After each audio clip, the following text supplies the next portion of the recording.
¿Alguna vez te has preguntado qué fue lo que hizo Jesús de Nazaret en sus días de adolescencia y juventud?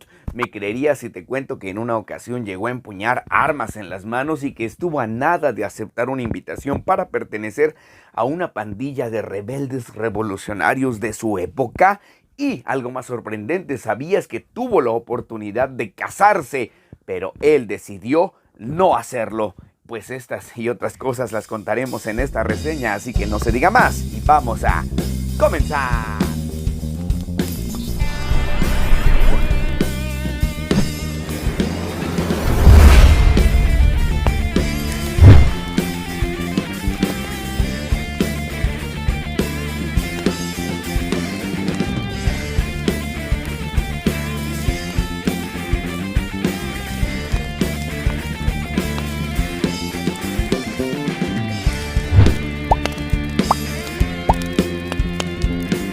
Hey, ¿qué tal amigos? ¿Cómo están? Bienvenidos una vez más a este es su canal. Yo soy Rodo y les traigo la videoreseña y recomendación literaria de la semana. El libro por excelencia que traigo para todas y todos ustedes es el libro de Nazaret. Así es, la cuarta parte de esta increíble saga, Caballo de Troya, de nuestro querido Juan José Benítez. Si quieren conocer más detalles de Juan José Benítez, los invito a que vean la reseña número 1 de Jerusalén, la 2 de Masada y la 3 de Zaidán. Ahí me he detenido a explicarles ciertos detalles, mi postura, el por qué los recomiendo, a quienes no se los recomiendo y sobre todo la manera tan respetuosa con la que hoy estoy hablando de estos temas. Porque lo que sí les quiero repetir, los temas de fe son aquellos aspectos que tiene el ser humano cuando ha decidido creer o no creer en algo. Así que si tú eres creyente, te admiro bastante, y si tú no crees, te respeto también, porque esa es tu decisión. Pero si estás aquí porque te interesan estos libros, me imagino que respetas bastante la cosmovisión que se tiene del Padre Azul en estos libros. Entonces, si tú eres un creyente respetuoso, pero que también estás dispuesto a escuchar la visión objetiva que tu servidor tiene, bienvenido, estás en el canal correcto. No sin antes recordarles, si eres nuevo en el canal, suscríbete, dale click a la campanita, activa las notificaciones, deja tus comentarios. Si tienes las posibilidades para apoyarnos, sé un miembro del canal y están activos ya los corazoncitos de gracias. Eso nos ayuda bastante para que podamos seguir reseñando estos y otros libros. Se los dije desde hace mucho, me comprometo a reseñar toda la saga completa y conseguir más libros de este tipo. Así que vamos a entrarle con todo porque este tipo de videos a veces se tornan un poquito largos porque me gusta hablar muchísimo acerca del tema. Caballo de Troya número 4 está dividido en 4 capítulos. Fue publicado en 1989. Precisamente estos primeros capítulos o estas divisiones de capítulos vienen en el índice. El primero de ellos es el diario, cuarta parte, a partir de la página 9. Después nos encontramos con 25 de abril, martes, de la página 126 a la 338. Después, tercera parte, 26 de abril, miércoles, y es de la 339 a la 430. Y el episodio final, que es el 27 de abril, jueves 431 hasta el final. Ahí está esta división de capítulos o partes de este libro, que de verdad está muy chido.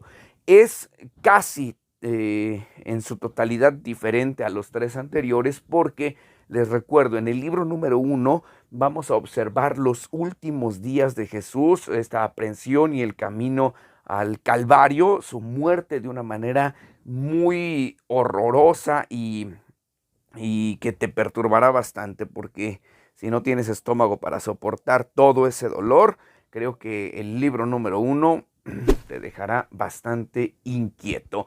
Es demasiada o es muy gráfica la descripción que hace Juan José Benítez, o el mayor, en estas cartas sobre todo lo que pasó Jesucristo o Jesús de Nazaret, o el Maestro Jesús, como ustedes quieran llamarle, en sus últimos días y en la etapa de muerte. En el segundo libro se analiza la muerte de Jesús y sus consecuencias que trajo para sus seguidores.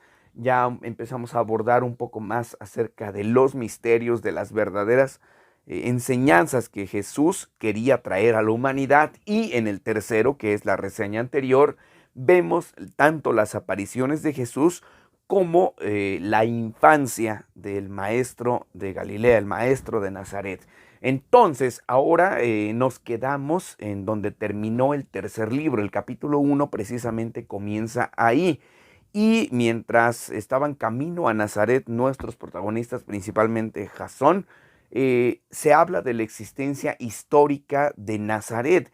Esto me interesó bastante porque no sabía que algunos historiadores en algún momento llegaron a decir que probablemente Nazaret no había existido como los libros bíblicos así lo mencionaban. Y es un tema muy interesante, creo que es lo que más aplaudo de los libros de Juan José Benítez, que te hacen investigar bastante, y aunque algunos conciban a Caballo de Troya como ciencia ficción, no puede negar que tienen un derroche de investigación increíble. Pero bueno, Jasón camina con María, esta señora tan imponente que en su momento, en los primeros libros, nos dábamos cuenta que no comprendía lo que Jesús en realidad había venido a realizar en este mundo, pero que poco a poco se nota la madurez con la que ella va evolucionando hasta ser la gran mujer que hoy merece ser recordada. Pero bueno, aquí conocemos la manera en la que comienza a cimentar las bases de su fe, ya con un Jesús muerto y con la convicción de que él había resucitado.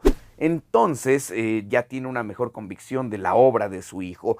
Aquí leemos algo bien bonito porque María nos regala una lectura que él hace a todo su grupo del Padre Nuestro, pero dicho por María es muy bonito. Era algo que yo desconocía en su totalidad y que muchos reconocen como la mejor parte de este Caballo de Troya número 4. Y sí, verdaderamente es espectacular. Yo creo que te puedes detener en esa parte del libro a leer y releer el Padre Nuestro dicho por María. Nos conecta totalmente con la visión del Padre Azul. Por eso hablaba hace rato del Padre Azul. Ya a partir de estos libros voy a empezar a usar conceptos que entenderán las y los lectores de Caballo de Troya. El primero de ellos, el Padre Azul. Es bonito también conocer el origen del apodo de María, porque le decían María, la de las palomas, y era porque tenía muchísimas palomas. Grábense eso porque al final tendrá bastante importancia este asunto en las consecuencias que han tenido los seguidores del Maestro Jesús. Pero ok, María, la de las palomas, sí está divertido este tema. En la charla con María, Jasón con ella platican y describen a los otros hijos de María y José. Recuerden que ya analizamos en los libros anteriores la muerte de José, pero aquí se vuelve a retomar como un tema bastante importante y se habla de los hermanos carnales de Jesús. Tenemos una descripción fantástica de todos, edades, características, personalidades. Las y los hermanos de Jesús son muy bien descritos, pues lógico, por parte de su madre María, en las charlas que tiene con Jasón. Eso es hermoso, de verdad. Otra cosa que le aplaudo bastante a este libro.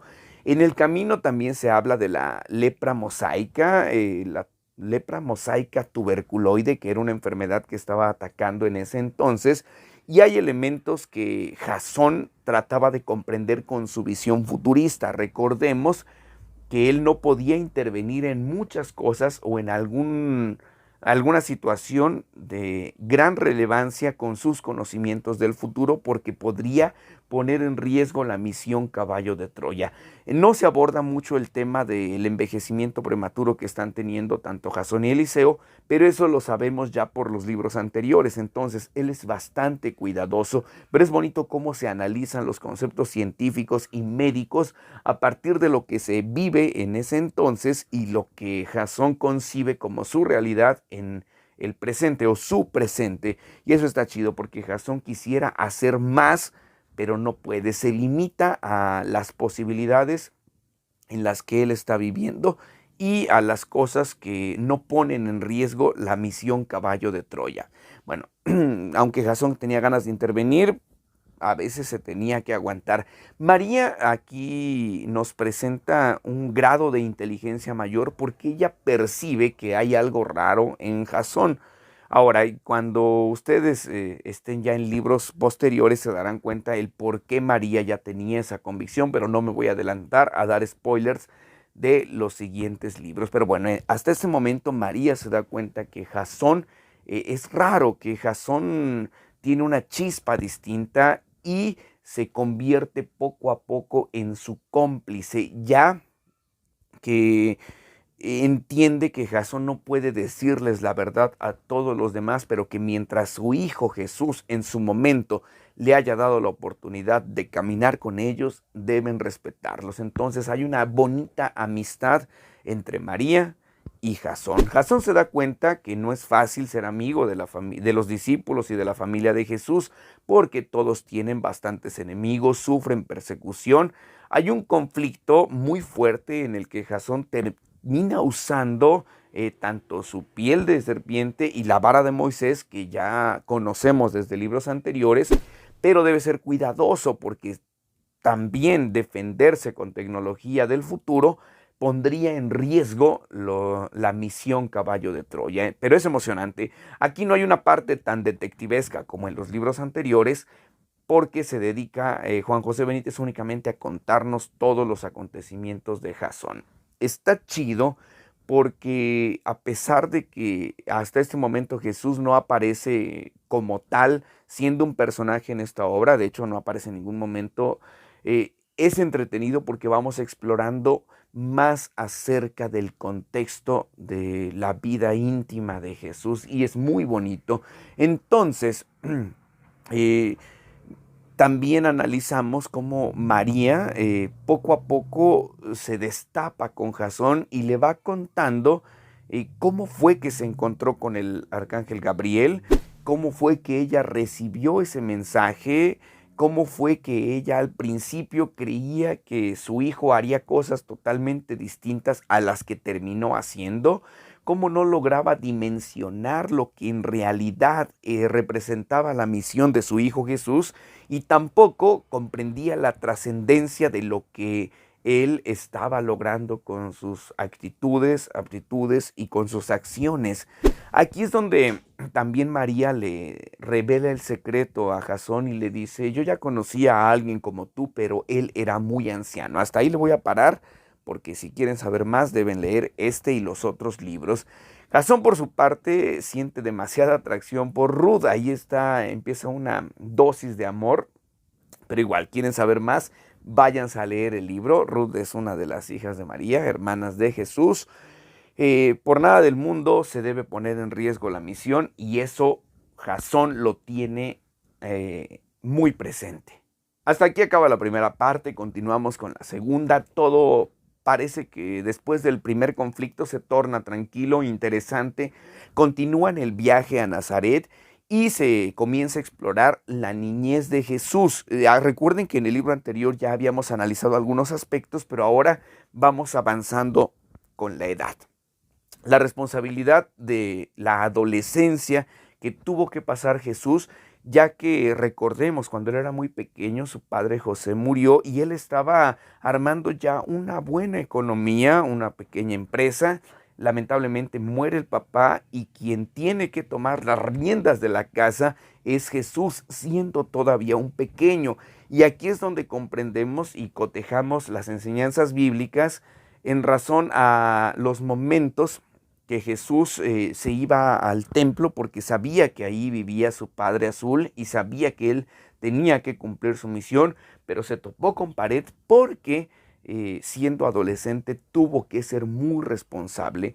Jesús llegó a usar armas después de la muerte de José y representó un padre no solo para Ruth la pequeñita, sino una figura moral y paternal de todos sus demás hermanos. Y él debía defenderse, tenía la actitud de ser un guerrero capaz de sacar adelante a su familia.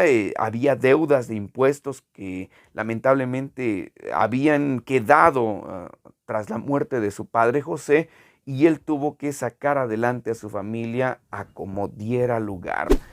Conocemos una parte muy sensible de Jesús, ya que nos presentan a su mascota, y ver cómo Jesús tiene un amor inmenso por la naturaleza, los animales, es algo literalmente mágico. Entonces, sé que lo disfrutarán bastante y a veces sí hará que nuestro corazón se comprima y hasta te den ganas de llorar. Esto logra los libros de Juan José Benítez, los libros de Caballo de Troya.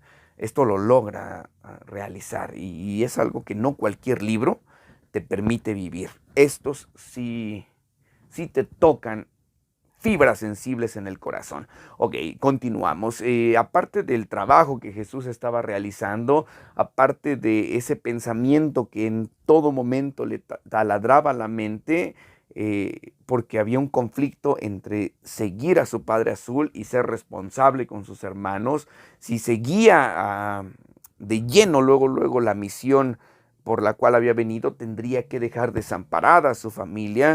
Y está chido porque hay muchos en la actualidad que por creer que Dios o un ser supremo ya los está llamando a hacer algo, dejan todo eh, y se olvidan de sus responsabilidades. Y hay que tener aquí un poco de cuidado con la exégesis aplicada en las enseñanzas bíblicas y la personalidad de Jesús de Nazaret en Caballo de Troya. Pero ese conflicto mental que tiene Jesús en el libro es fascinante porque logra empatizar con todos los lectores, ya que en algún momento hemos estado entre la espada y la pared, ya sea en relación a una misión divina o en relación a un trabajo, a una relación amorosa, lo que sea.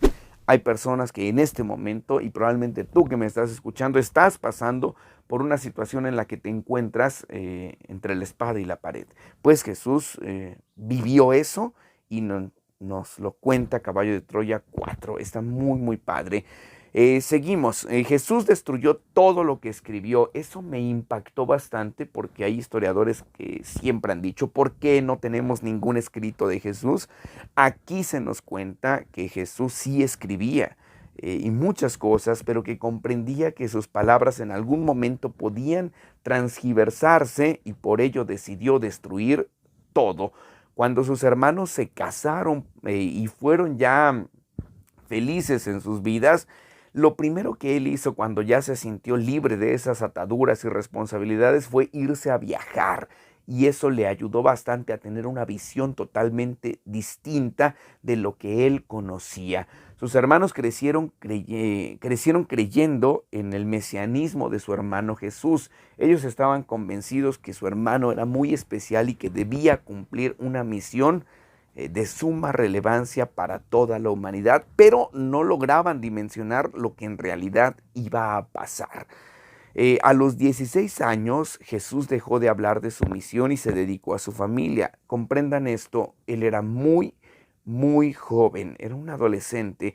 Aquí el libro nos habla también de la posición religiosa de la mujer, como que se ataca un poquito este tema del machismo, porque se nos cuenta los principios feministas de María y de las otras mujeres, ya que ella también tenía un pensamiento revolucionario y fue quien educó a sus hijas porque quería que fueran admitidas en una sinagoga. Eso no se permitía. Entonces fue tanta la insistencia de María por querer que sus hijas estudiaran que le pidió a Jesús que él fuera a la sinagoga a pedir un espacio para ellas.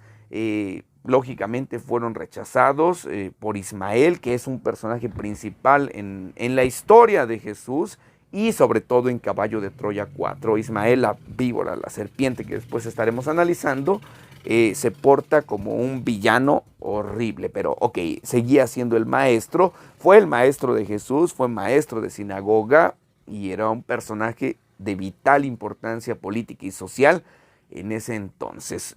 Él dijo, no dejamos entrar mujeres y no van a poder, así sean tus hermanas, Jesús, y menos tú que tienes la pinta de ser un charlatán. Al final, Santiago y Jesús fueron quienes les enseñaron lo básico de la fe a sus hermanas. Parte de las enseñanzas de Jesús que nos plantea este libro son bastante fuertes porque con una sola lectura no podrías analizarla. Por eso estos videos duran mucho, porque quiero que con cada palabra que pueda decirles ustedes abajito me dejen sus comentarios y todos aprendamos bastante. Nos habla de la vara contra la paciencia, o sea, el ser rudo, pero también ser paciente. A veces queremos solucionar todo a golpes, pero tranquilo, la paciencia a veces es más importante. Algo muy bonito es que expresa los 7 cielos del Pentateuco, el conocimiento por la geografía, la naturaleza animal, animales puros e impuros. Aquí hay un dilema gigantesco. Jesús dijo que en los números, la numerología, ¿saben la importancia que tiene para Juan José Benítez la numerología?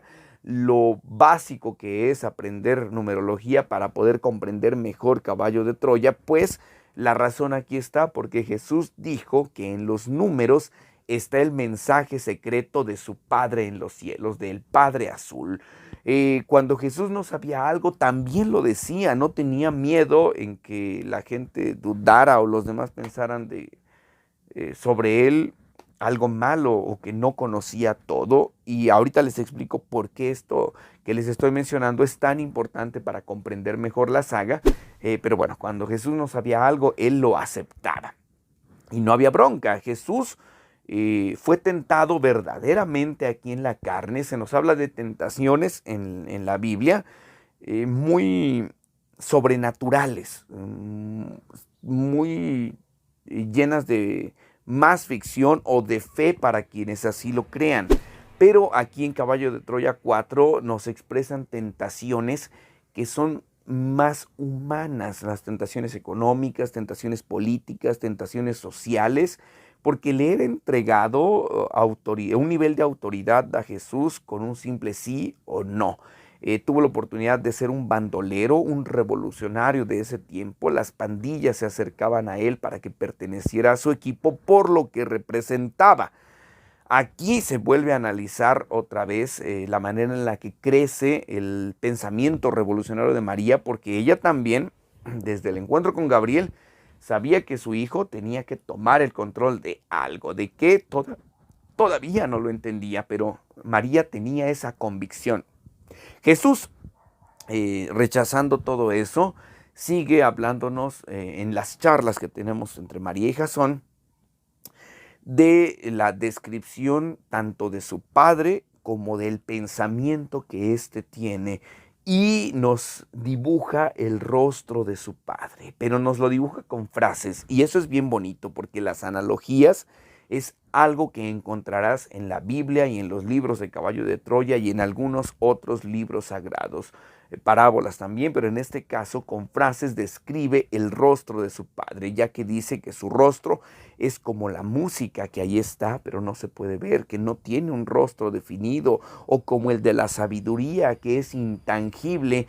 Y ese tipo de frases te hacen pensar que de verdad Juan José Benítez es el mejor escritor de la historia para poder imaginar cada una de estas charlas, o quizá realmente tuvo la oportunidad de recibir información oculta y secreta y no tanto verdadera, porque hay quienes han dicho tal vez no existe el viaje en el tiempo, solo es una investigación de lo que verdaderamente pasó con Jesús, pero de una u otra forma alguien tenía que sacarlo a la luz.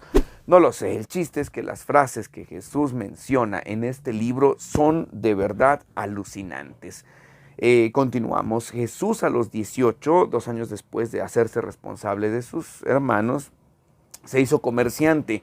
Y aquí tuvo más experiencia con extranjeros porque le vendía a gente de otros lugares y le gustaba platicar, escuchar, aprender de todos. Por eso no hay nada más hermoso como viajar y platicar con gente que tiene una cosmovisión totalmente distinta a la nuestra. Su relación con su primo Juan el Bautista también es explorado. Quienes ya conocen más acerca de los temas bíblicos sabrán la importancia de Juan el Bautista en la vida de Jesús y en la historia del judeocristianismo. Pero ok, se comprueba que ambos comparten una misma visión y que entienden, deben esperar para poner manos a la obra. no todo es felicidad después de que Jesús estuviera al frente de su familia, para que vean que en todas las familias hay problemas. Amós, el hermano de Jesús, se muere por un malestar de garganta y hay nuevo luto en la familia de Jesús. Eh, Hay una frase muy bonita que dice Jesús en esta parte: también en el dolor está la mano de Dios. Y ¡pum! Eso te vuela la cabeza, porque es una madurez tan fuerte que tiene el maestro de Nazaret al hablar con su familia, que te impacta bastante. A Jesús le gusta participar en debates, defender sus ideas, seguir creciendo, aprendiendo, y es verdaderamente increíble. Y bueno, continuamos con otra parte que de verdad los hará alucinar por completo, porque nos presenta el libro a Rebeca, quien es una pequeñita, bueno, una adolescente muy guapa. Se describe como alguien muy hermosa, muy inteligente, de dinero también. Y desde los 16 años se enamoró perdidamente de Jesús. Cuando eso pasa, la primera en espantarse pues fue la suegra. María nunca estuvo de acuerdo. Ella dijo: Nel, no se pueden enamorar de mi hijo. No, tenía muchas admiradoras, pero después de lo que pasó con Rebeca, la cosa cambió, porque de verdad se enamoró de Jesús.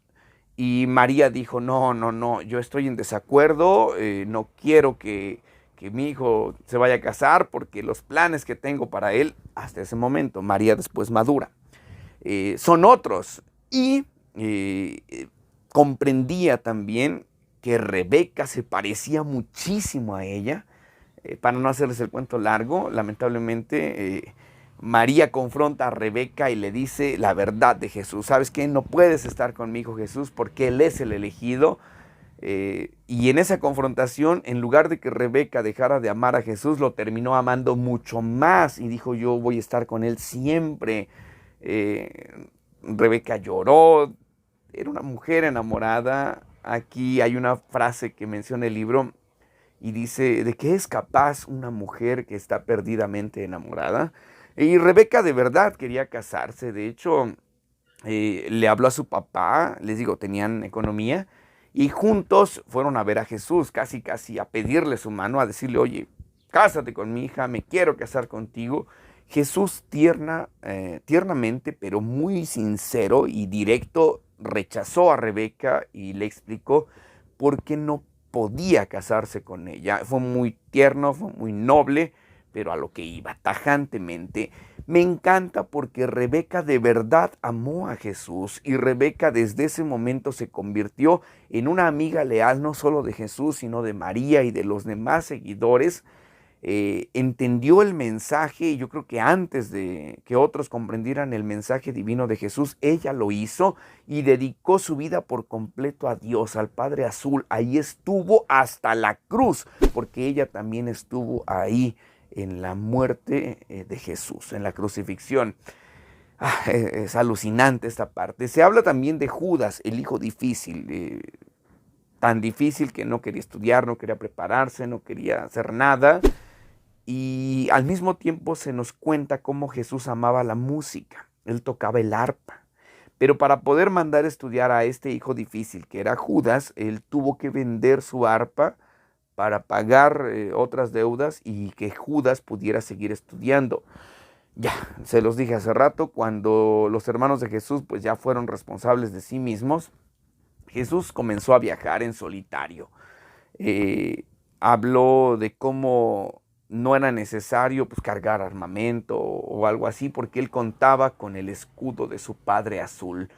Ahí Jesús por fin conoció su divinidad, y creo que este es el asunto más importante de Caballo de Troya 4, porque nos menciona cómo Jesús había renunciado por completo a su memoria celeste para crecer como cualquier ser humano. Te lo repito, Caballo de Troya 4 nos enseña que Jesús, antes de estar habitando este planeta o este plano astral físico, había renunciado totalmente a toda la memoria celeste. Él estaba aprendiendo poco a poco, pero en su interior brotaba esa dosis mística y celeste que solamente Dios podía comprender en su totalidad con su Hijo.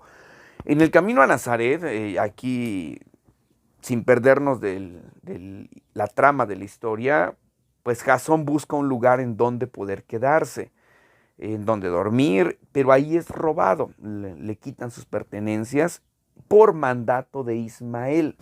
Jasón ya está teniendo amistades políticas, ya está siendo una persona conocida, pero para algunos representa también un peligro. Entonces lo observan, lo cuidan y están atrás de él todo el tiempo. Ya había tenido un conflicto con Ismael y donde fue necesario, precisamente les conté al principio, la vara de Moisés, pero aquí comprendía que seguir teniendo amistad con la familia de Jesús resultaba sumamente peligroso. Se da cuenta que le roban sus cosas, pero regresa al lugar peligroso en donde él estaba durmiendo en esos días. Aquí pasa algo alucinante también. Ya que Jasón había ayudado a unas chicas, a Débora y a otras que eran prostitutas y que estaban siendo muy maltratadas por los dueños de este lugar, quienes estaban al frente, entonces ellas como compensación buscan la manera de ayudar a Jasón para que en ese momento en el que él iba regresando a confrontar nuevamente a Ismael, pues nada sucediera y él lograra escapar. Entonces lo sacan por una puerta de atrás, ya lo estaban esperando. Si Débora no hubiera llegado a tiempo, que es la amiga de Jasón, yo creo que ahí hubieran matado a Jasón y se imaginan, Caballo de Troya hubiera terminado tajantemente y no hubiera más libros. Pero bueno, eso me mantenía tranquilo. Regresa a tener una última charla con María y aquí nos hablan de la tumba de José, una descripción fuerte y cosas chistosas porque me emocioné mucho con una supuesta visión angelical que terminó siendo unos cuates que hacen apicultura y estaban sacando miel de abeja. Pero bueno, hay una cereza en el pastel en las conversaciones de Jasón, ya que tiene la oportunidad de hablar cara a cara con Rebeca. Y Rebeca le cuenta todos los detalles de la personalidad juvenil de Jesús. Si hay dosis hermosas que me gustaron en este libro, las fui palomeando en el principio, después se las enfaticé. Esta es mi favorita. Ver cómo Rebeca, una chica que se enamoró del Maestro Jesús, describe la razón de su amor por él y la razón que le motivó a seguirlo hasta el final. ¡Wow! Es genial. Y esta charla entre Jasón y Rebeca es muy bonita. Interviene también María, pero Rebeca se lleva el protagonismo a pesar de que no son muchas páginas. Lamentablemente, Ismael, el villano de esta historia, comienza a atacar, comienza a actuar en contra de, no solo de Jasón, sino de María y de todos los seguidores de Jesús.